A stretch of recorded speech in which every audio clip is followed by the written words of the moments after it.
Bapak, Ibu, saudara-saudari Dharma, selamat sore. Salam dalam Dharma, Namo Buddhaya.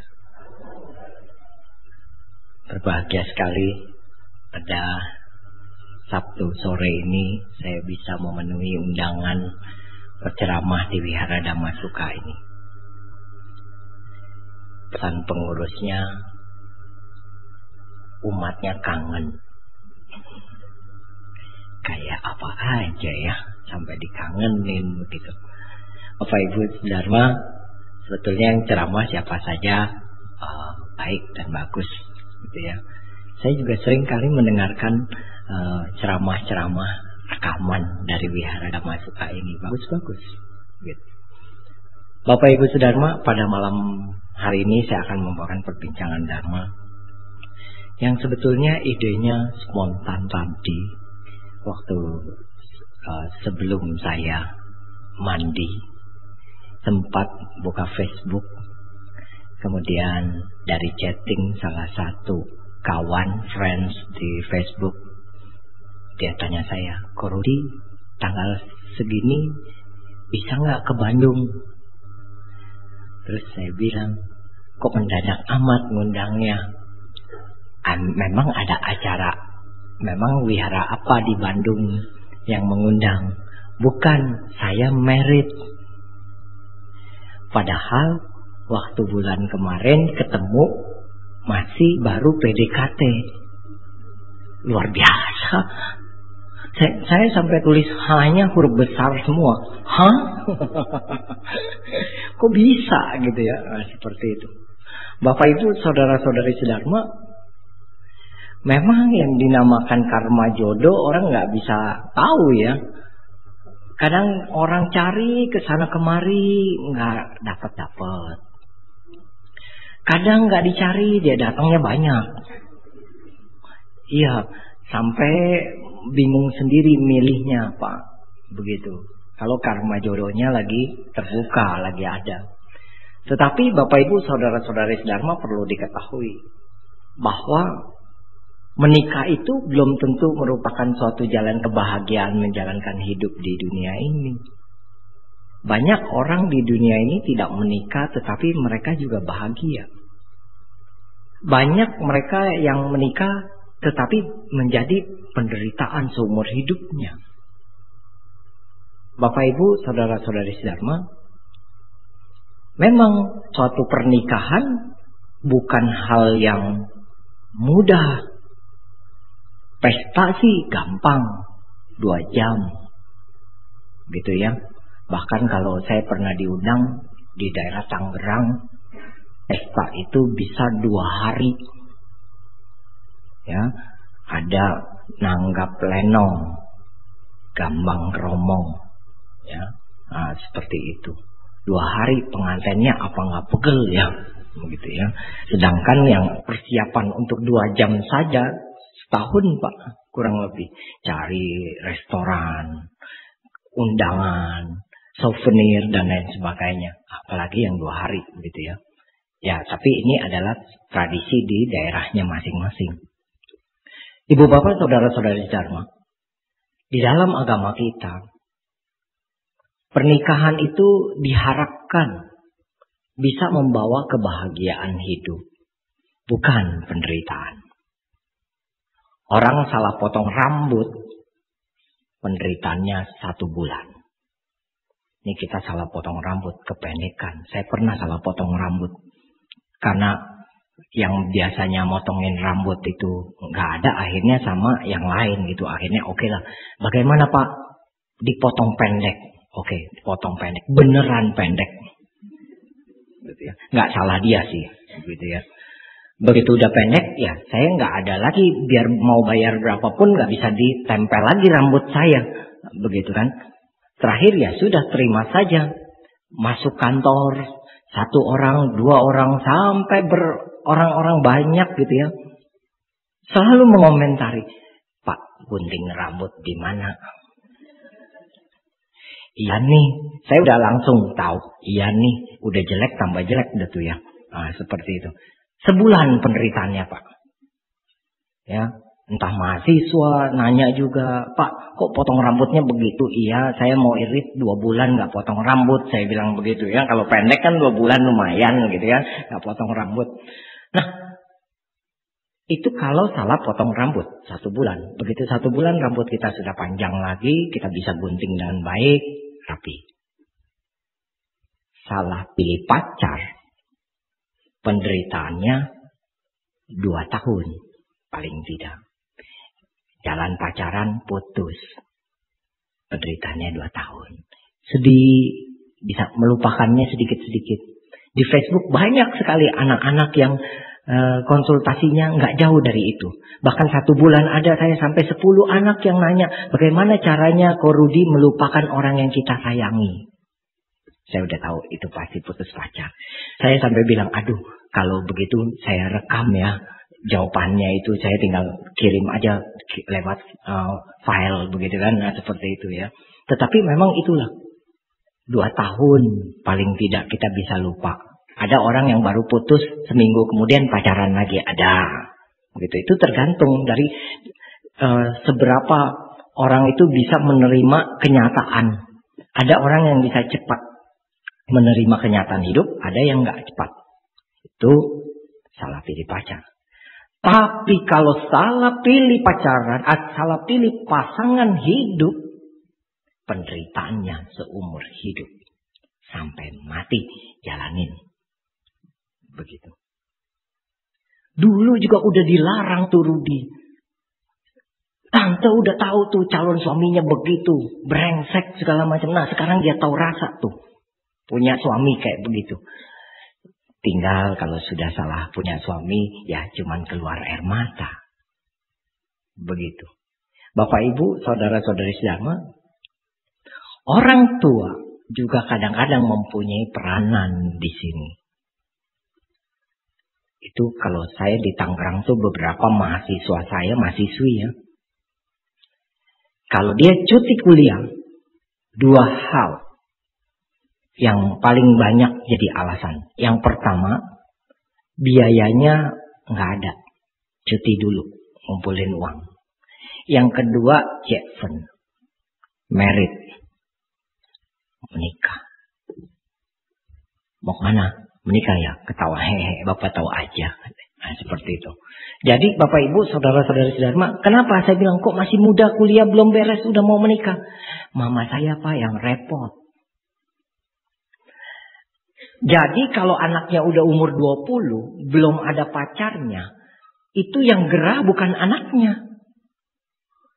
Mamanya, kok anak saya belum ada yang Noel.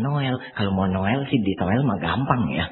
Nah, seperti itu maksudnya belum ada yang pacarin gitu, belum ada pacarnya. Bapak Ibu, saudara-saudari Dharma, ini yang menjadi sebab kadang-kadang kenapa pernikahan jadi tidak bahagia. Seperti itu. Jadi tanpa proses langsung. Ya, bahaya. Kadang-kadang yang pacarannya udah 7 tahun aja kemudian menikah. Setelah menikah berantem melulu. Ada. Itu mah ciong mulut Rudi. Oh ya benar juga ciong mulut. Apalagi suaminya udah gak kerja. Ciong beneran. Ya. Nggak ada duit tuh udah ciong udah semuanya juga begitu ya, ngomong apa juga jadi ribut. Nah Bapak Ibu saudara-saudari sedharma, jadi kalau misalnya masih usianya dini sebaiknya jangan. Selesaikan dulu sekolah dengan baik ya, mungkin sambil pacaran oke lah begitu ya, dengan batas-batas tertentu tentunya Bapak Ibu. Ya, Bapak Ibu juga harus membantu melihat. Jadi anak harus tahu. Jadi jangan terlalu galak juga Pak. Kadang-kadang nih orang tua kan seperti itu ya. Pokoknya selama sekolah mami nggak mau lihat kamu pacaran. Mami nggak mau lihat kamu bawa teman cowok ke rumah. Atau mami nggak mau bawa teman cewek ke rumah. Wah, akhirnya backstreet. Ini lebih bahaya. Kenapa? Orang tua tidak tahu. Begitu. Kalau sampai ada apa-apa orang tuanya kaget. Kok bisa begitu ya anak saya? Karena orang tua terlalu melarang. Sedangkan Bapak Ibu sekarang aja Anak TK aja sudah bisa ngomong, Pak Rudi itu pacar saya. Anak TK tuh pacarnya, gitu kan, seperti itu. Hebat benar gitu ya. Anak TK aja bisa berantem, merebutin cowok.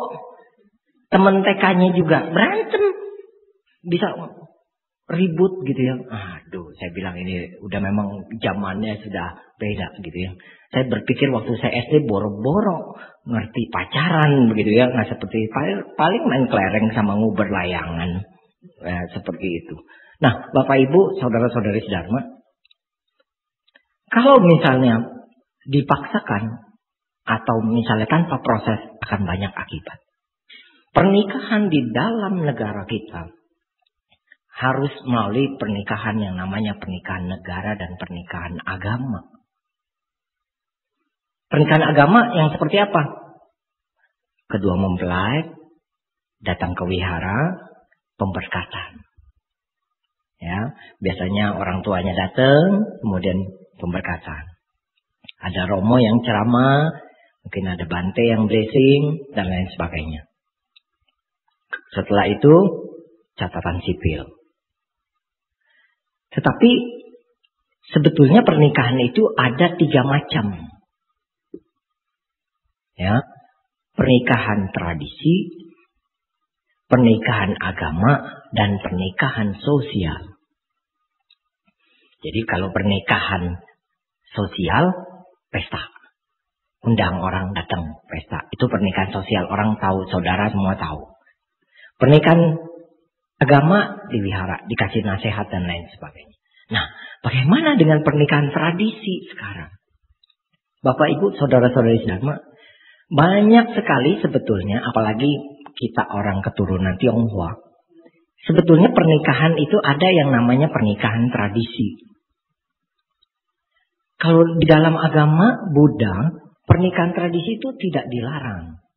Bahkan kewajiban anak salah satunya di dalam Sigaloada Sutta, kewajiban yang ketiga, yaitu meneruskan tradisi orang tua. Seperti itu. Nah, dalam tradisi pernikahan itu banyak dipakai simbolisasi. Simbol-simbol peralatan dan lain sebagainya. Kalau zaman dulu orang masih menggunakan upacara, dia pasang meja tinggi di depan pintu, sembahyang samkai, samkuan taiti. Kemudian upacara ini dikenal dengan nama Jiotao atau Sangto. Menghias kepala. Begitu. Nah, dalam upacara tradisi ini, kedua mempelai juga sembahyang, kemudian orang tua juga sembahyang. Maksudnya disaksikan oleh langit dan bumi. Begitu. Ya, bahwa ini akan menikah. Kemudian kedua mempelai nanti belum dipertemukan dulu itu. Dirias dulu. Biasanya duduk di atas kursi, ada kain merahnya, kemudian di atas tetampah. Jadi tetampah, kemudian tetampahnya ditaruh di atas, kursinya ditaruh di atas tetampah, kemudian pengantinnya duduk di kursinya itu. Jotau, nanti disisirin sama keponakan atau saudara. Kalau sekarang saya lihat dari tradisi Tionghoa itu, sebetulnya yang sisirin itu harus yang Sio Macan dan Sio Naga. Cuman kalau sekarang mah siapa aja yang ada, gitu kan? Ya udah sisir gitu ya. Nah, secara tradisi. Gitu. Kenapa? Karena pernikahan dianggap upacara yang sangat mulia, yang sangat sakral. Kemudian di depan pengantinnya itu disediakan beberapa peralatan sebagai simbolisasi. Yang pertama takaran beras. Orang mau menikah harus punya takaran beras. Artinya apa? Beras itu lambang ekonomi keluarga. Seseorang mau menikah harus punya pondasi ekonomi yang kuat dulu. Jangan menikahkan anak kalau belum kerja. Bapak kaya, emak kaya. Ini anak ya udah dinikahkan saja gampang lah, nanti dibantu tiap bulan begitu. Itu salah besar. Seperti itu. Anak harus mandiri, ekonomi harus kuat tuh. Makanya lambangnya itu takaran beras itu. Anak harus tahu takaran beras orang tua. Dan hidup harus sesuai dengan takaran beras itu. Itu maksudnya. Lambang takaran beras itu. Dulu kalau kita beli beras kan literan. Itu gantang itu ya. Nah, literan kan. Nah itu. Ada yang 2 liter. Ada yang 1 liter. Nah seperti itu. Kalau kita punya takaran beras 1 liter. Maka hiduplah dengan makan atau takaran beras 1 liter. Orang punya takaran beras 1 liter. Dipaksa masukin beras 2 liter. Bisa nggak? Tidak bisa. Berasnya tumpah. Artinya apa?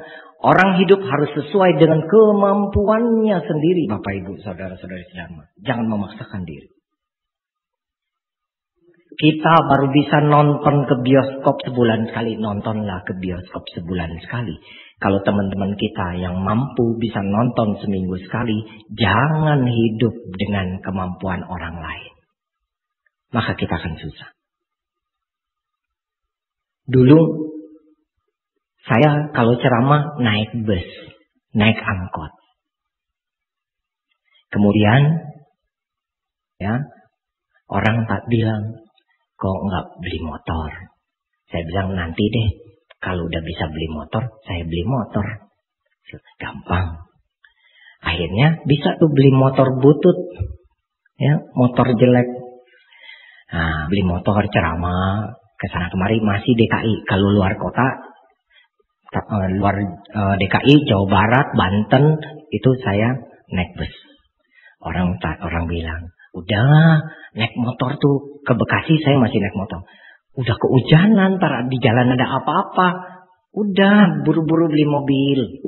Saya bilang, tunggu nanti saya baru bisa beli mobil, saya beli mobil. Omi takut Bapak Ibu, ya bisa juga sedikit-sedikit pelan-pelan walaupun jadi guru bunyinya kredit. Tapi sekarang udah gak bunyi kredit lagi tuh mobil. Gitu ya, udah lunas gitu ya. Seperti itu. Ya, Omi takut saya sehat gitu ya, keluarga saya juga sehat selama masa itu, dan akhirnya bisa juga gitu kan. Tapi saya tidak pernah merasa terbeban. Harus punya ini, harus punya itu, harus punya ini, harus punya itu. Kenapa? Saya pikir apa yang saya mampu itulah yang saya jalanin. Jadi hidup enak. Hidup enteng-enteng saja. Ya, Bapak Ibu, seperti itu. Ya, kebetulan istri juga orangnya pengertian. Ya, Omi Tohut. Ya, ngerti. Seperti itu. Memang sih, waktu pacaran dia udah tahu bahwa pacarnya ini bukan milik dia seorang. Dia harus rela bagi-bagi sama ai-ai, incin-incin, asuk-asuk ya, koko, cece yang ada di sini, adik-adik gitu kan. Seperti dia rela gitu kan, seperti itu. Itu dia. Sampai saya pernah ditanya, apa istri gak pernah marah tuh? Malah dia yang kadang-kadang suka ingetin, ada ceramah gak hari ini? Gitu. Nah itu dia. Bapak Ibu, saudara-saudari Dharma, dengan adanya pondasi ekonomi yang kuat, maka pernikahan akan lebih baik. Pernah ada satu ibu, kan saya pernah ngomong, nanya saya, kalau sio ini sama sio ini, hap apa ciong? Saya tanya lagi, calon suaminya kerja apa nganggur? Kalau kerja, sio apa aja, cocok. Kalau nggak kerja, sio apa aja, ciong, jangan. Terus ada lagi nanya, Pak Rudi, saya mau ngadain pesta anak saya, bulan apa yang bagus? Saya tanya balik lagi, duitnya ada bulan apa? Bener ini. Kalau pesta nggak ada duitnya, jangan cerita. Biarpun dihitung istilahnya, dihitung PJ-nya, dihitung pacenya itu. Oh ini P gue nih bagus. Meyucian ngomong apa? Begitu kan? Nggak ada duit, bokek ngomong apa coba? Mau utang. Begitu kan? Seperti itu. Malu rasanya kayaknya utang buat pesta. Begitu kan? Tidak ada bangganya. Begitu habis pesta, bukan honeymoon ke Bali, kemana, mikirin utang. Begitu. Mending kalau angpaunya impas. Pengeluaran sama dengan pendapatan, balance. Kalau ini, kalau kurang, jadi akhirnya begitu habis menikah bukannya happy, tidak bahagia. Seperti itu. Bapak Ibu, saudara-saudari Dharma, ini dia. Jadi penting ya. Mahasiswi saya kalau saya tanya, mau seperti apa calon suami kamu nanti? Dia punya syarat. Kalau cewek sekarang, saudara-saudari Dharma, ada syarat. Yang pertama, kok saya mau dia udah kerja dan mapan gajinya. Gajinya bagus. Yang kedua, punya rumah sendiri. Loh, kenapa? Saya bilang, kan kalau tinggal sama mertua lebih enak. Nggak usah beli rumah lagi. Oh, no. Anak gadis sekarang tidak mau tinggal sama mertua. Kenapa? Ya, kalau tinggal sama mertua tuh beda. Nggak bebas. Kalau tinggal rumah sendiri, mau bangun jam 9 juga nggak apa-apa. Coba deh tinggal sama mertua, bangun jam 9. Kalau nggak dunia dalam berita, seperti itu. Apalagi mertuanya nggak pengertian, seperti itu. Makanya itu dia. Kemudian, ya, punya kendaraan. Itu dia. Tinggal mahasiswanya yang cowok. Waduh Pak, itu mah cewek matre. Bapak Ibu, saudara-saudari Dharma, kalau saya bilang itu tidak matre. Tetapi itu kebutuhan dasar sebelum orang menikah. Setuju nggak? Anak 5, rumah orang tua 1, apa semuanya menikah mau gabung. Mungkin kalau masih belum punya anak masih bisa akur tuh 5 anak habis merit tinggal 1 rumah. Begitu punya anak masing-masing 3 aja 15. Itu bakalan perang. Begitu. Ya, jangan seperti itu Bapak Ibu. Makanya harus disiapkan anak kita. Punya apa? Skill Pak Bu. Punya kemampuan untuk hidup, untuk membangun ekonominya sendiri. Itu penting. Ya. Di dalam agama Buddha, Sang Buddha sendiri mengajarkan bahwa penghasilan kita itu harus dibagi 4 bagian setiap bulannya. 50% 2 bagian itu untuk diputar selama 1 bulan. Sang Buddha bilang begitu.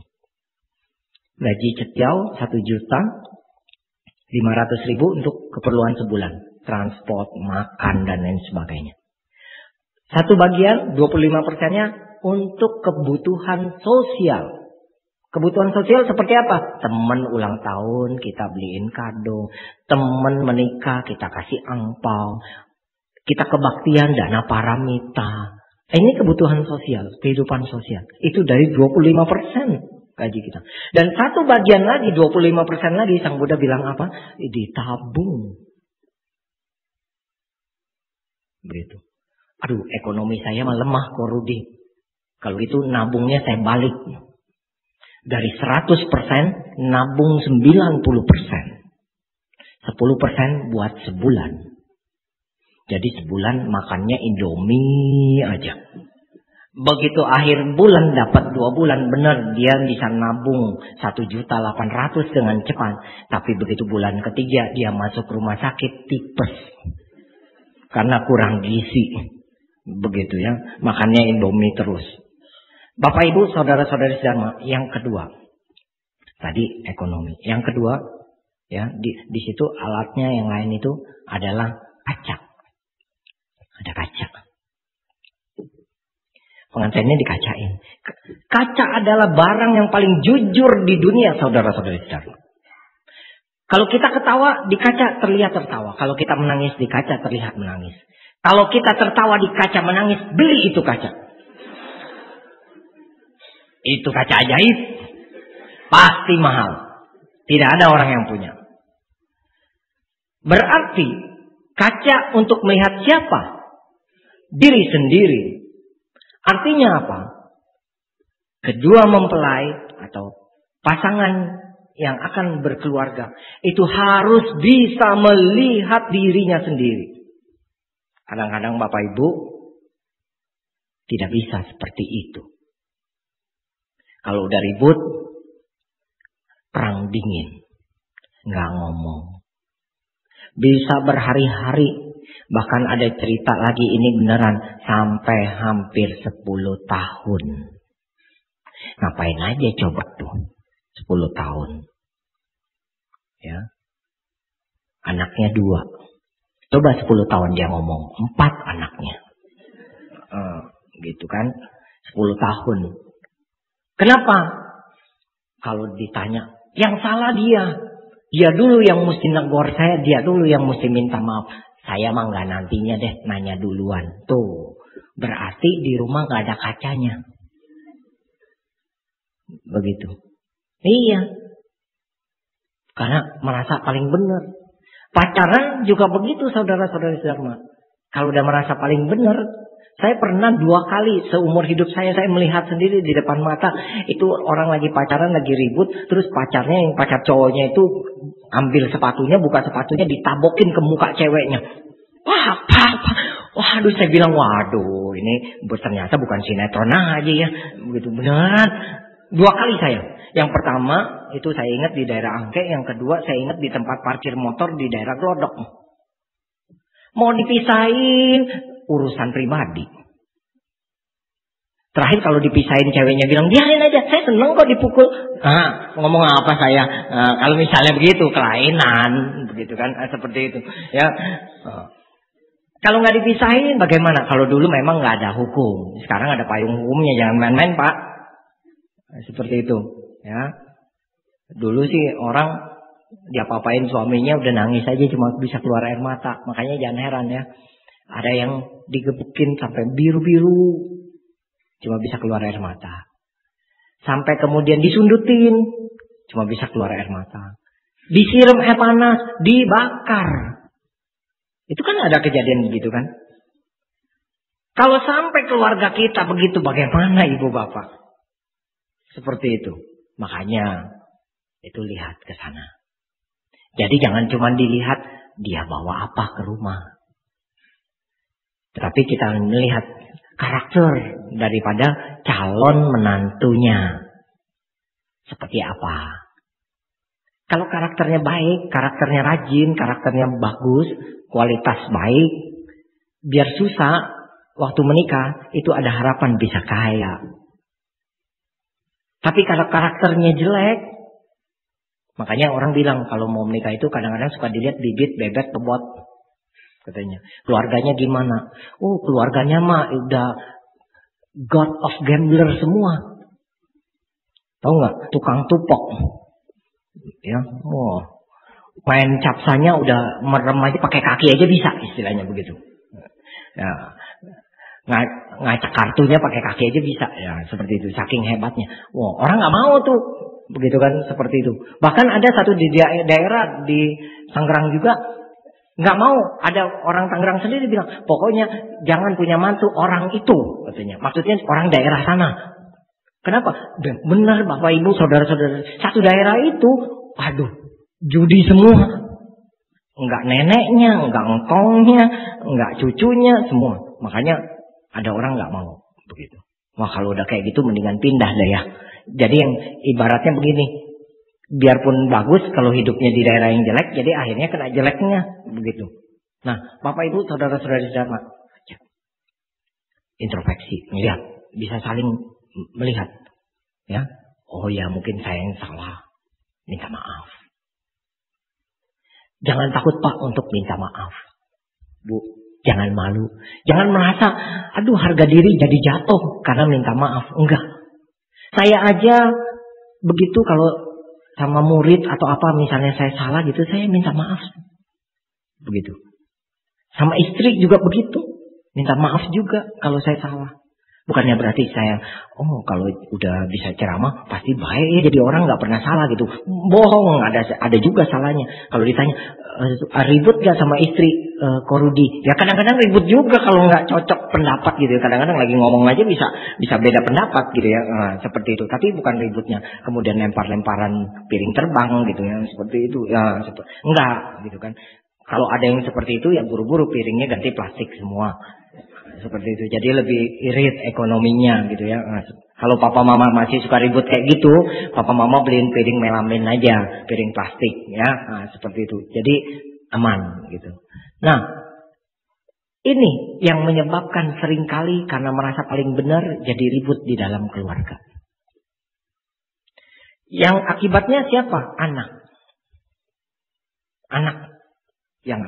Anak kalau lihat papa mama ribut akan sedih. Secara psikologis dia akan takut. Begitu. Dia akan takut. Di sekolah dia juga jadi nggak ceria, nggak seperti biasanya karena papa mama ribut. Nah, kemudian berikutnya ya gunting. Tuh ada tuh gunting. Simbolisasi gunting buat apa tuh? Gunting itu untuk memotong. Kalau kita memotong, kita tekan atasnya atau bawahnya? Atasnya? Bawahnya? Nggak bisa motong. Dua-duanya kita tekan. Betul nggak? Kalau kita gunting. Zaman dulu gunting hanya dibikin untuk memotong kain atau membuat pola. Ya, gunting itu, gunting yang besar itu. Artinya apa? Suami istri harus mempunyai pola untuk keluarganya. Gunting itu lambang kerjasama suami istri memotong, bikin pola, ya, dibikin bentuk. Mau jadi baju apa? Piyama, long dress, jas, dan lain sebagainya. Harus dibuat pola. Jangan sampai kita ditanya, kok anak ini kan lulus SMA, mau kuliah di mana? Ya lihat aja deh nanti Rudi deh. Kalau ada duit kuliah, nggak ada duit nggak usah kuliah. Ini namanya orang tua tidak punya pola. Ini orang tua yang tidak baik kalau menurut saya. Kita waktu SD ditanya, cita-cita jadi apa? Spontan, dokter, insinyur, sarjana hukum. Begitu udah gede dikit, udah SMA ditanya, cita-cita jadi apa? Jadi orang yang berguna. Tuh, udah nggak ada pola, udah hilang polanya. Jadi orang yang berguna, gimana coba jadi orang yang berguna? Nyapu jalanan aja berguna, mau jadi tukang sapu jalanan. Seperti itu. Harus punya pola, harus punya cita-cita, tujuan. Suami istri harus punya itu. Dan harus bisa kerjasama untuk membangun rumah tangganya, membentuk rumah tangganya. Anak sekarang kelas 6 SD lulus. Ya, belum pengumuman yang SD ya. Baru yang SMP kemarin, SMA kemarin. Berderai air mata yang gak lulus. Gitu kan. Tapi ada kesempatan untuk perbaikan. Nah, Bapak Ibu, saudara-saudari sekalian, anak SD kelas 6. 3 tahun lagi kita tahu bahwa dia akan lulus SMP. Maka orang tua harus membuat pola untuk 3 tahun mendatang. Program jangka pendek, menengah, dan panjang. Nggak hanya di perusahaan tuh. Renstra harus dibikin dalam keluarga. Rencana strategis. Bagaimana caranya? Diaturlah sedemikian rupa. Mungkin disimpan ini untuk biaya anak sekolah, ini untuk ini. Nah, itulah orang tua yang bisa bikin pola. Seperti itu. Ada orang tua yang sudah menyiapkan deposito untuk anaknya sekolah. Jadi sudah siap satu anak 50 juta. Padahal kerjanya juga bukan orang kaya, tapi dia kerja mati-matian untuk nyiapin deposito untuk anak-anaknya ini buat sekolah. Sehari-hari ini engkau pakaiannya sangat sederhana. Jadi tidak memikirkan dirinya, yang penting bisa anaknya itu sekolah. Dia bentuk seperti itu. Jadi begitu anaknya lulus ini sekolah langsung, lulus ini sekolah langsung. Begitu kuliah enggak susah, dia udah langsung. Anaknya masuk tempat kuliah yang bagus di Jakarta. Bayangkan, dia saja bisa, apalagi kita yang ekonominya mungkin lebih mapan dari bapak itu. Seperti itu. Bikin pola, saudara-saudari sekalian. Kalau tidak bikin pola, bahaya. Seperti itu. Karena apa? Akhirnya tujuan hidupnya nggak tahu mau ngapain, Pak. Sekarang masih kerja, enak, orang masih pakai. Betul, Pak ya? Karena kita masih muda, masih bisa, Pak. Begitu usia sampai kita, semuanya nih kita, Pak, termasuk saya. Begitu usia nyampe nanti masa kerja, masa produktif selesai, habis. Orang tidak akan pakai lagi. Nah, kalau sudah dibikin pola sampai ke sana, aman. Begitu masa tua, kita udah tahu kita harus ngapain. Seperti itu, Pak. Jadi jangan cuman hanya diem saja ya, duduk saja, Pak. Itu jangan. Saudara-saudari sedharma juga demikian, harus bikin pola dalam hidupnya. Kemudian berikutnya, ya, tungsu. Ada buku tuh tebal, tungsu ya. Itu buku pintar orang Tionghoa. Kenapa kok dalam pernikahan secara tradisi itu ada sampai buku tungsu itu disiapin, dikasih lihat ke pengantinnya, di depan pengantinnya. Kenapa? Inilah Bapak Ibu makna nasihat dari papa mama kita, leluhur kita yang dulu pinter. Mereka mau sebelum menikah, kedua mempelai harus punya kemampuan, punya pendidikan yang baik. Punya skill Bapak Ibu. Orang bilang hoki teit pun suteji. Hoki besar, tapi skill, kemampuan nggak ada yang mau pakai. Hoki besar, bapak kaya, tapi nggak ada kemampuan apa-apa. Begitu bapak meninggal, hoki besar, harta banyak, warisan, tapi nggak ada kemampuan, habis. Begitu. Sekarang harus berjalan beriringan antara hoki dan kemampuan itu. Kasih Pak. Hoki dan kemampuan itu harus di dalam Manggala Sutta bait keempat Sang Buddha katakan, bahusa canca si panca etang manggalang mutamang. Memiliki pengetahuan dan keterampilan adalah berkah utama. Jadi sebelum seseorang menikah atau menikahkan anak Bapak Ibu, anak kita harus punya pengetahuan dan keterampilan untuk mereka hidup. Seperti itu. Sekolahkan, kalau memang mampu, sekolahkan yang tinggi. Kalau Bapak Ibu punya kemampuan yang lain, misalnya montir sekalipun, montir mobil atau motor, coba ajarkan. Bapak Ibu dagang, jangan sekali-kali berpikir bahwa biar saya aja yang di toko, kalau anak mah biar sekolah aja, nggak usah belajar dagang. Salah. Ada seorang bapak cerita sama saya, bapak itu sudah tua, akhirnya sudah kurang kemampuannya untuk dagang lagi. Anaknya semua dari sekolah sampai kuliah bisa keluar negeri dan lain semuanya dari toko. Begitu sudah berhasil anaknya, kemudian bapaknya bilang, ini papa udah gak kuat lagi, nih toko papa serahin ke kamu. Anaknya bilang apa? Pak, ngapain di toko? Lagi pula saya gak bisa. Seperti itu. Orang tuanya sedih. Tapi itu hasil didikan orang tua. Sebaiknya bagaimana? Nih liburan bentar lagi. Jangan di rumah anaknya cuma main PS, chatting, buka Facebook aja. Kalau kita punya toko, ajak ke toko biar tahu cari duit. Bener Bu. Mau panas, mau apa. Paling enggak dia suruh, kalau misalnya enggak toko gimana? Buka warung gitu ya. Nimbang-nimbangin gula kayak apa kayak seperti itu.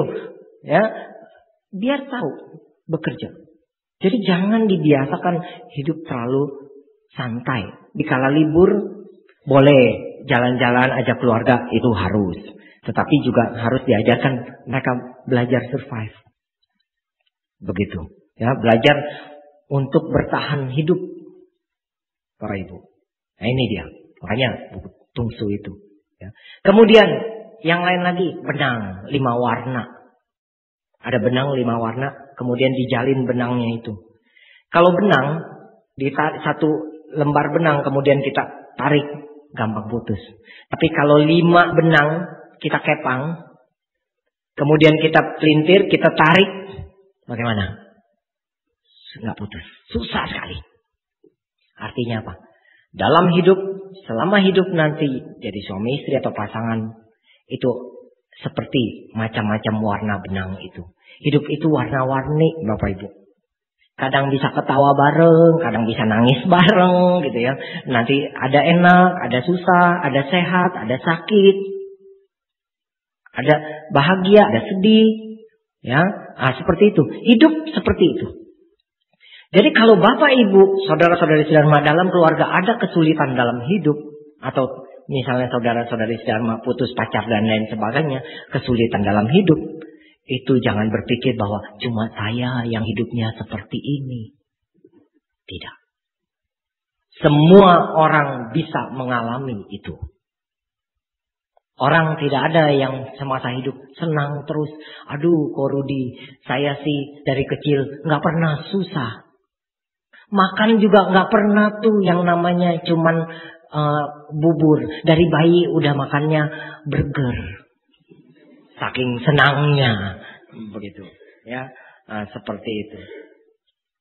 Bapak Ibu, saudara-saudara Dharma, ada orang bilang, oh saya mah nggak pernah sakit. Itu, kalau orang merasa dia sehat terus, dia waktu disuruh cek, gitu ya. Kebetulan kemarin juga ada cek darah gitu ya. Akhirnya saya ikut juga gitu. Ya, seperti itu. Dia bilang, saya mah nggak perlulah cek darah. Loh kenapa? Saya mah nggak pernah sakit, Pak Rudi. Bukan nggak pernah, tapi belum sakit. Bukan nggak pernah, tapi belum sakit. Biasanya kalau orang seperti itu bisa kaget nanti. Begitu kena sakit, besar. Tinggal dia bengong sendiri. Kok bisa kena ya? Seperti itu. Bapak Ibu, saudara-saudari Dharma, ini penting nih. Makanya pengetahuan-pengetahuan itu harus ada. Ya, seperti itu. Jangan sampai menikahkan anak-anak nggak tahu apa-apa. Habis Pak Rudi udah umur cacat, belum menikah. Nanti gimana? Kasihan nanti anaknya masih kecil, udah tua bapaknya. Tuh pikirannya seperti itu. Ya ilah, sekarang ada asuransi, jangan takut. Bener. Ya, ada apa-apa orang tuanya ada asuransi anaknya, nggak susah. Seperti itu, pokoknya hidup jangan dibikin susah. Kalau kita isi going saja, begitu kan? Jangan dibikin. Kenapa? Udah samsara hidup kita ini. Tapi kita ya, bagaimana kita memanage karma kita? Memanage karma kita nih. Saya juga sakit, bisa sakit gitu. Kalau sakit, saya di dalam pikiran saya bilang, wah, dengan sakit saya bisa istirahat. Betul. Enggak ngajar. 2 tempat. Enggak ceramah. Ada alasan tepat. Gitu kan. Istirahat. Bukannya berarti enggak mau ceramah. Gitu. Harus istirahat. Badan istirahat. Tapi dengan begitu kesehatan akan jadi baik.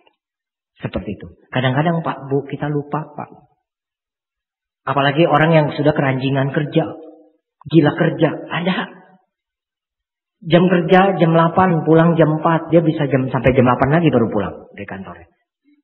Seperti itu. Karena apa? Ya, keranjingan kerja. Ya. Bapak Ibu, saudara-saudari Dharma, berikutnya yaitu sumpit. Makanya orang kalau pernikahannya 25 tahun, 50 tahun dirayakan tuh. Pernikahan 25 tahun, pernikahan perak. Gitu ya. 50 tahun pernikahan emas gitu. Nah, biasanya suka ada yang kasih hadiah sumpit. Sumpit perak atau sumpit emas. Sumpit lapis perak, lapis emas. Nah, seperti itu.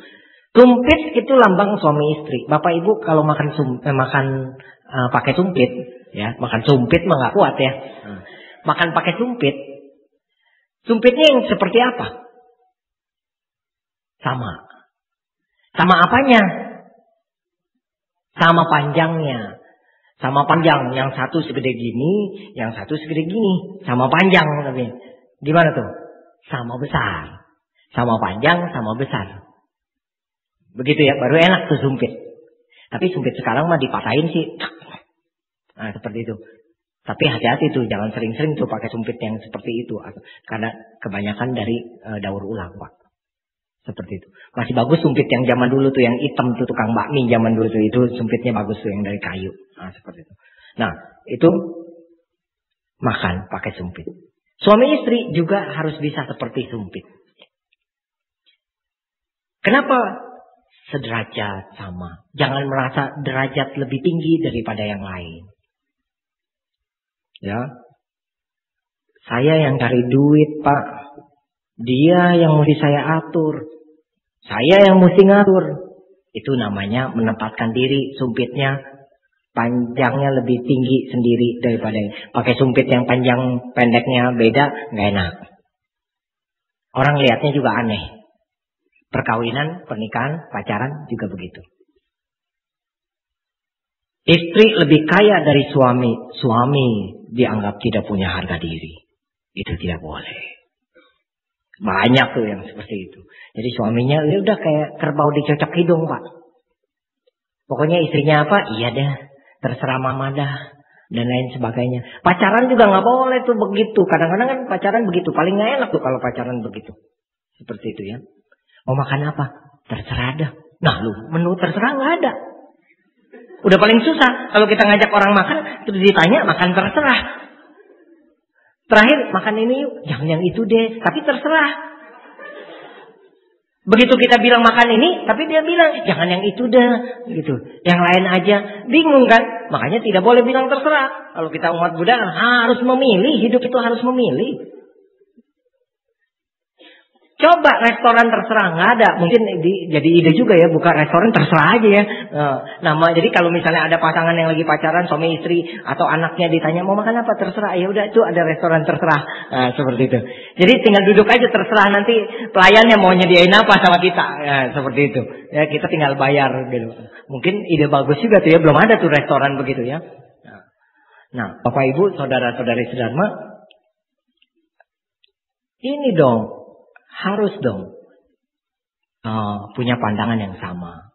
Kan di dalam setiap pernikahan wihara kita selalu dinyanyikan, berbahagialah perkawinan saling mencinta, suami istri yang saling mengerti sama setia, pada saling harga menghargai, pada saling hormat menghormati.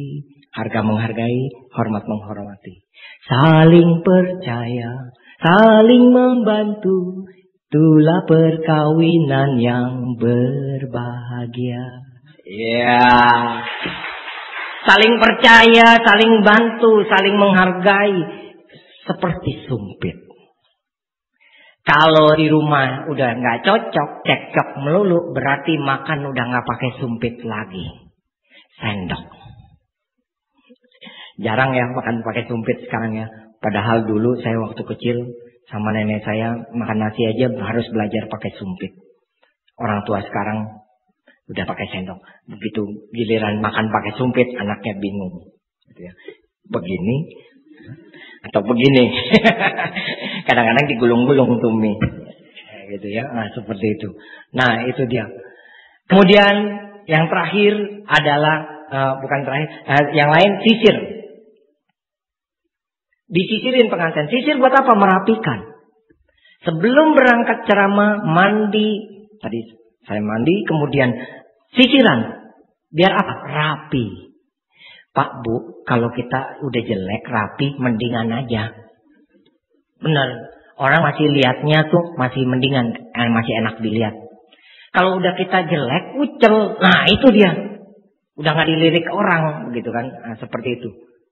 Ini. Sisir artinya apa? Bisa membereskan urusan keluarga dengan baik. Kalau ada masalah dalam keluarga, Bapak Ibu, jangan ditunda untuk diselesaikan. Nanti dah, selesaikan dulu. Nggak usah dibilangin papanya. Nanti itu anak digebukin. Kalau papanya tahu. Nah, ini mama yang melindungi anaknya kadang-kadang seperti itu. Karena dia takut anaknya dipukul papanya. Atau papanya marah. Akhirnya mamanya rahasiain. Ini ibaratnya udah mulai nggak nyisir. Kalau dirahasiainnya seminggu, berarti nggak nyisir seminggu. Bisa dibayangin rambut kita nggak nyisir seminggu. Jangan udah lewat seminggu, sebulan, nggak nyisir sebulan. Ini ada kejadian begitu. Orang tua murid, saya sudah panggil, anaknya merah rapotnya, anaknya jelek, dipanggil sampai 3 kali. Datang, saya jelaskan ini anak calon nggak naik kelas. Seperti itu. Bapak Ibu, kalau saya orangnya kalau nggak pantas naik, saya nggak naikin. Mau bapaknya kenal kayak, mau anaknya deket kayak sama saya, enggak. Tapi saya udah peringatkan dulu dari jauh-jauh hari. Saya udah peringatkan, jangan. Belajar yang rajin. Orang tua panggil. Jadi orang tua nggak syok. Kalau dia pas terima rapot dia ayan di tempat kan bahaya. Syok gitu kan, kaget. Atau dia serangan jantung gitu kan, kaget. Tapi kalau sudah di warning, sudah 3 kali peringatan, orang tua udah tahu.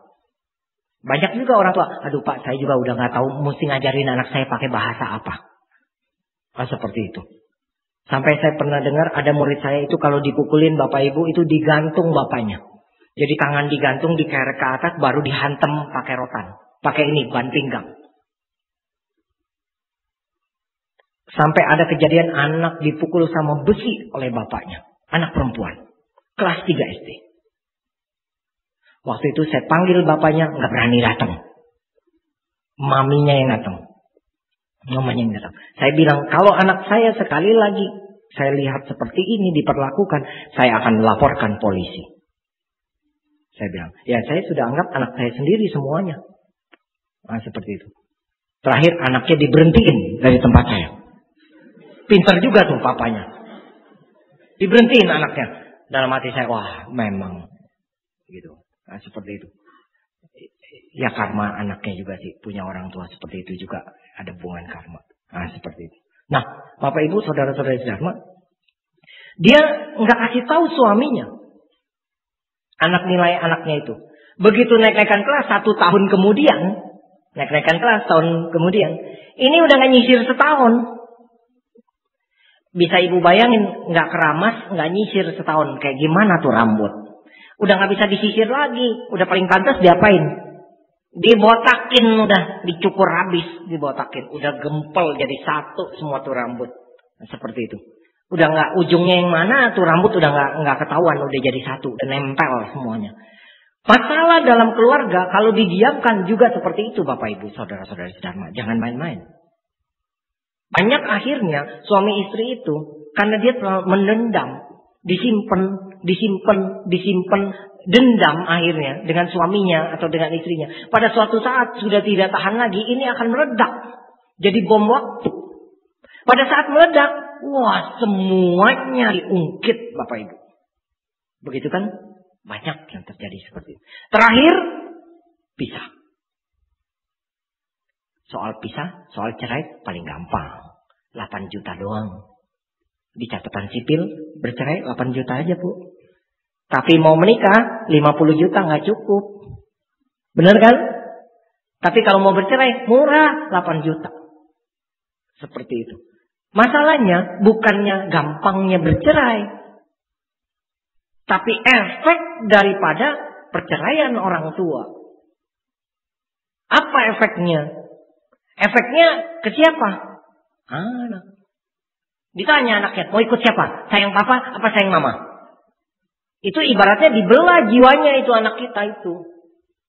Ya ke sana papa, ke sini mama.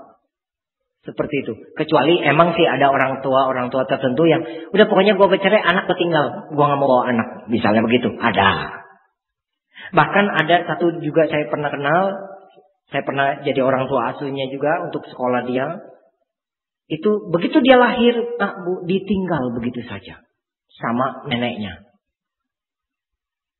Neneknya itu kerja di pabrik tahu. Cuman cuci kain tahu. Seperti itu. Kelas 6 SD lulus, orang-orang happy, dia nangis di depan pintu. Kebetulan saya lewat. Kenapa? Kebetulan dia aktif sekolah minggu. Iya, Koko, saya nggak bisa sekolah lagi. Nah, Ama nggak punya duit. Loh, memang mama papa kemana? Nggak tahu. Ya namanya anak SD ya.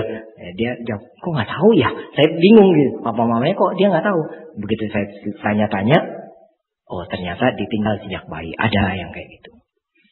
Nah seperti itu. Nah itu dia akibat apa? Perceraian. Terakhir orang tuanya sama-sama nggak mau bertanggung jawab. Ya. Terakhir tertampah. Yang didudukin, yang diinjek. Itu lambang dunia baru. Kalau pengantin itu, pernikahan itu, ditetampah itu melambangkan dunia baru. Artinya apa? Dunianya ada batasnya. Tetampah kan ada pinggirannya. Kalau sudah menikah, yang tadinya dugem tiap malam minggu, itu udah nggak boleh lagi. Ada suami istri hobinya dugem, ada. Begitu ya. Yang tadinya ngetrek jembatan 2 Pluit. Tuh saya tahu tuh dulu. Nggak tahu nih sekarang Pak Basuki masih ada nggak tuh ya? Ngetrek. Udah nggak ada ya? Oh pindah ya? Mungkin jalanannya udah rusak. Nah, seperti itu. Ya. Itu dulu, waduh bukan main ini lapangan trek ini. Ya, seperti itu. Sampai ada yang jatuh, kakinya, tangannya patah, orang mati atau gimana itu. Enggak, heran sekali. Itu luar biasa. Itu udah gak boleh lagi. Mesti ingat. Bawaannya emosi tinggi. Kalau sudah punya keluarga di tempat kerja, ingat. Jangan terlalu emosi. Ribut dengan teman kerja, ribut dengan pimpinan. Kemudian kita bilang, udah berhenti aja. Ngomong berhenti, enak. Begitu udah berhenti, baru mikir. Gila, anak bayaran gimana ya bulan depan? Tuh. Mau makan apa? Mau minta maaf lagi, balik lagi. Udah gak ada muka. Seperti itu. Makanya semakin kita berusia bertambah, kebijaksanaan harus semakin tinggi. Itu Bapak Ibu. Jadi, ya memang sih, ini ada anekdot. Kalau masih umur 17, siapa gue? Siapa gue? Ada orang naksir, siapa gue dong? Ganteng gitu loh, cantik gitu loh, gitu kan. Begitu umur 20-an, ya 25 gitu kan. Siapa dia? Mulai nyari. Karena nggak ada yang deketin dia, mulai nyari siapa tuh dia. Mau kenalan, mau duel. Begitu umur 30 lebih, siapa saja. Ini bahaya. 17 siapa gue, 25 siapa dia, 35 siapa saja, sudah. Ya, seperti itu. Kalau urusannya udah siapa saja, lebih baik jangan. Bapak Ibu perlu diingat, jangan berpikir bahwa orang kalau tidak menikah hidupnya tidak bahagia. Salah, belum tentu. Banyak orang setelah menikah juga tidak bahagia. Seperti itu. Makanya jangan menganggap remeh orang yang hidupnya tidak menikah. Kenapa? Itu jalan hidup setiap orang, hak hidup setiap orang. Seperti itu. Banyak yang ke saya, Korudi minta tolong dong anak saya nih, pintu jodohnya kapan nih terbuka, umur berapa gitu kan. Dikiasnya apa gitu kan. Dikiasnya apa gitu kan. Sebetulnya gampang. Saya sering jawabnya nggak pakai yang macam-macam, saya jawab logika aja. Anaknya umur berapa? Itu yang pertama. Sifat anaknya seperti apa? Maksudnya begini, mau gak bersosialisasi dengan orang? Kadang-kadang ada tuh anak dari mana sekolah masuk, udah di kamar, saudara datang apa datang juga nggak, masa bodoh aja. Ya, nggak pernah ikut kegiatan sosial, kebaktian atau apa. Jangan cerita yang kegiatan sosial yang apa namanya donor darah segala macam, deh jangan cerita begitu dah. Yang gampang-gampang saja, tidak mau. Kenal dengan tetangga main saja, tidak. Yang seperti ini udah pasti berat jodoh. Mau dikias apa juga, jangankan lepas ikan emas, lepas gajah juga udah nggak ada obatnya. Ya, kalau ikan emas kan kecilnya Pak, gajah Pak, ikan paus tuh, gitu yang gede. Jangan ikan emas, ikan paus juga nggak bisa. Nggak bakalan dapat jodoh tuh anak. Beneran. Kenapa? Nggak mau merubah diri. Begitu. Ya. Orang tua juga nggak pernah mendorong. Kalau ketemu orang, diam aja. Kok silent is golden. Itu pepatah kuno. Silent is golden. Diam itu adalah emas. Tapi sekarang orang kalau lihat orang diam aja, silent is stupid, saya bilang. Kalau diam aja, diam pertanda bodoh, gitu kan, seperti itu. Nggak boleh seperti itu. Makanya Bapak Ibu dorong anaknya kegiatan sosial. Kalau memang tidak ada pilihan, jangan memaksakan untuk memilih. Ini pesan saya. Jangan memaksa untuk memilih. Orang hidup harus memilih. Jangan sampai tidak milih. Jangan sampai bilang siapa saja. Jangan sampai hari ini saya ceramah, terus nanti di Facebook kita ngobrol. Waktu kenal di sini belum ada pacar, begitu minggu depan ngundang saya acara pernikahan. Bisa lagi saya. Nah, seperti itu. Bapak Ibu, tidak ada yang instan kecuali Indomie dan lain sebagainya. Ya, itu instan. Kalau yang seperti itu urusannya jangan instan. Ketemu di mall, kenalan, langsung. Nah, tinggal di mana? Sudah menikah belum? Yuk, saya ngelamar ya besok. Nah, itu jangan. Seperti itu, ya. Harus ada proses. Harus ada proses. Ya. Baik Bapak Ibu Saudara, demikianlah apa yang saya sampaikan mudah-mudahan bisa bermanfaat. Ya, jadi kalau yang pernah ngalamin yang namanya upacara ciotau atau sangtau itu, ya, pakai dihias pengantin gitu, pakai baju ala Manchuria, seperti itu.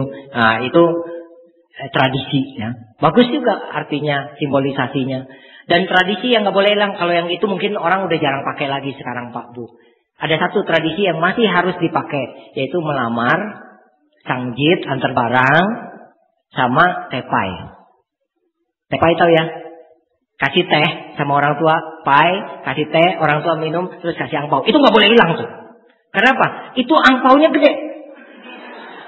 Seumur hidup Anda nggak bisa jualan teh dibayar pakai emas 5 gram, nggak bakalan. Itu doang sampai mati seumur hidup. Ya, oke. Baik. Kalau saya ngajar, murid nggak nanya, ada 2 kemungkinan. Yang pertama, jelas sekali, sehingga nggak nanya. Yang kedua, tidak ngerti sama sekali, nggak tahu apa yang mau ditanya. Tapi mudah-mudahan saya yakin Bapak Ibu bisa membina keluarga dengan bahagia, dengan baik. Saya ambil satu kisah Wisaka. Pada saat dia menikah, papanya memberi dia nasihat. Api dari dalam rumah tidak boleh dibawa keluar rumah. Api dari luar rumah tidak boleh dibawa ke dalam rumah. Ada maknanya Bapak Ibu saudara-saudari Dharma. Artinya apa? Masalah intern di dalam rumah tangga kita, jangan kita bawa keluar rumah. Itu api yang dibawa dari dalam keluar rumah. Bukan bawa-bawa api, bawa-bawa kompor ya, bukan. Nanti ada pertanyaan lagi, Pak Rudi kalau pindah rumah kan apinya dibawa tuh dari luar masuk ke dalam katanya. Nah, seperti itu ya. Bukan seperti itu. Ini makna yang tersirat, bukan secara sebetulnya. Jadi apa urusan rumah tangga jangan diceritakan keluar. Mertua jadi mertua nggak boleh ceritain mantu. Yang jadi mantu nggak boleh ceritain mertua keluar. Habis kalau nggak diceritain demam rasanya Pak Rudi. Jangan. Ya, itu adalah rahasia rumah tangga. Ya.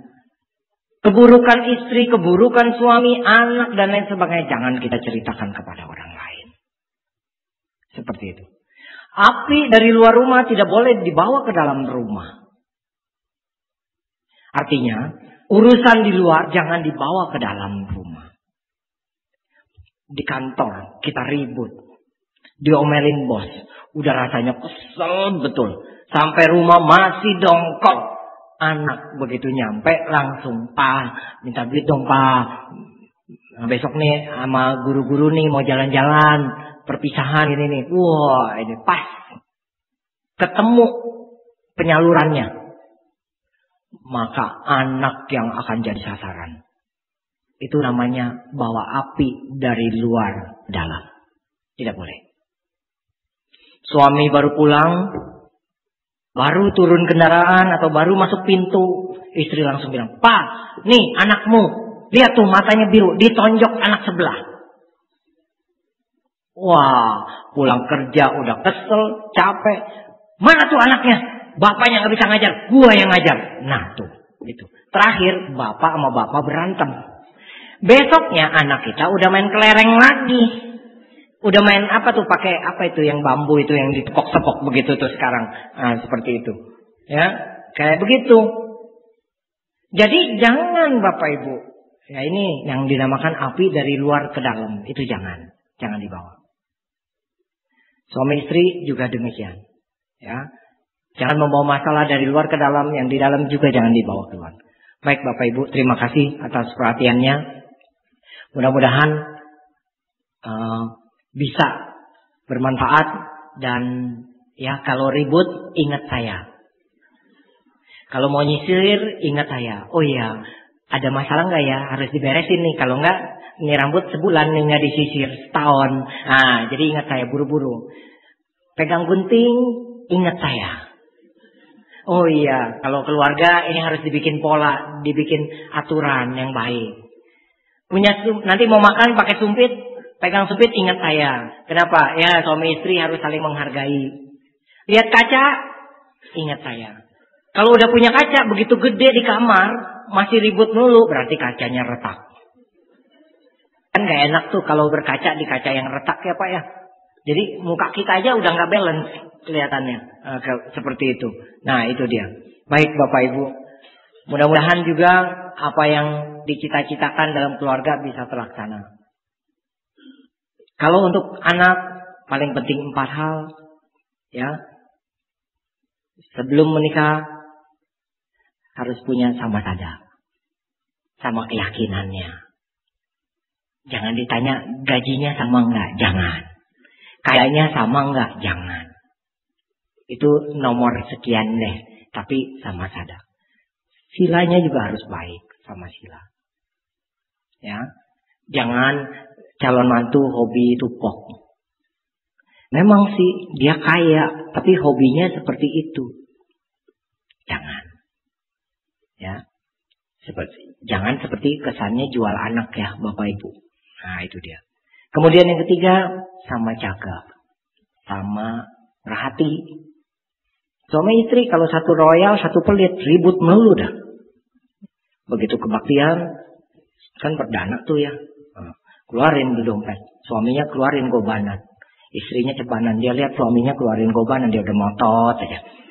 Cuman karena gak enak ada orang banyak ya, dia gak ngomong apa-apa. Begitu pulang di jalanan tuh udah mulai dibahas. Ngapain sih dana gede-gede? Emang kenapa sih kalau mau dana gede? Itu kan duit papa juga. Orang mau dana secukupnya. Wah jadi ribut tuh. Bayangkan berbuat baik saja jadi ribut. Gara-gara yang satu murah hati, yang satu pelit. Tapi Pak Rudi waktu pacaran sih murah hati bener tuh orang. Ya pacaran. Beda apa? Jangankan soal murah hati. Perhatian pun beda kalau lagi pacaran sama sudah kawin. Kalau lagi pacaran kesandung kan orang. Aduh berdarah nggak kakinya. Iya.